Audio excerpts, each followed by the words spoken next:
Ning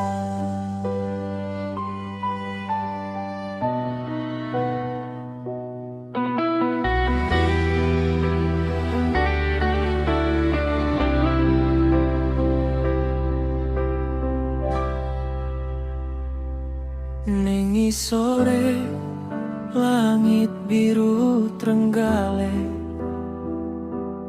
kita mlaku bareng ing dalan setapak.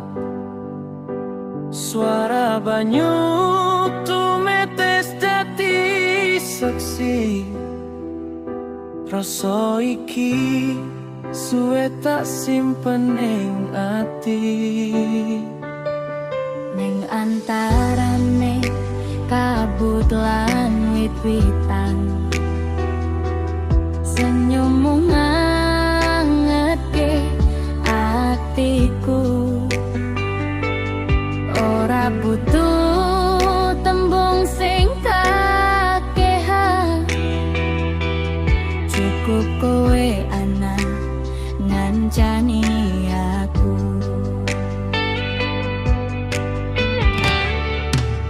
Neng coba ngrembati kita omongke bab tresno sing ora iso tak pendem maneh.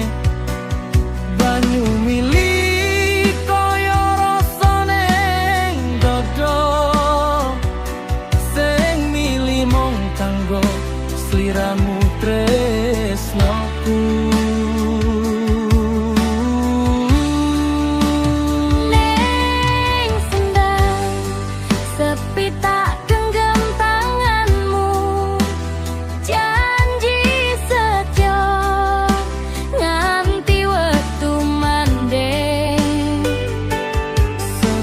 Jan donya adane,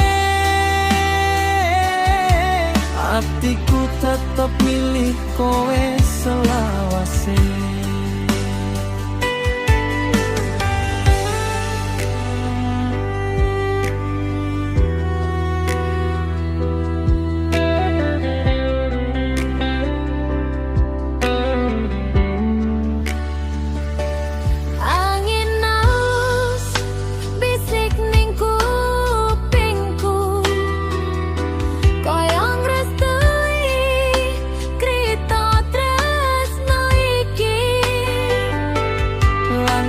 Iki ora pengen mandek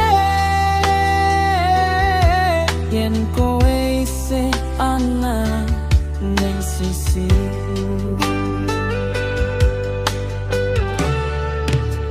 Ning coba nrembati kita omongke bab tresno sing ora iso tak pendem.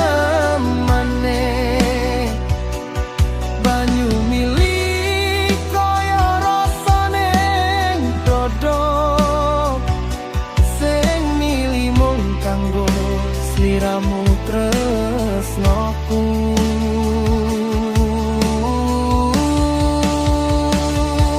Yen hujan tekan guyur kita nedol ning pangkuan tresno. Ora bakal tak cuke kowe amarga kowe omah ning atiku.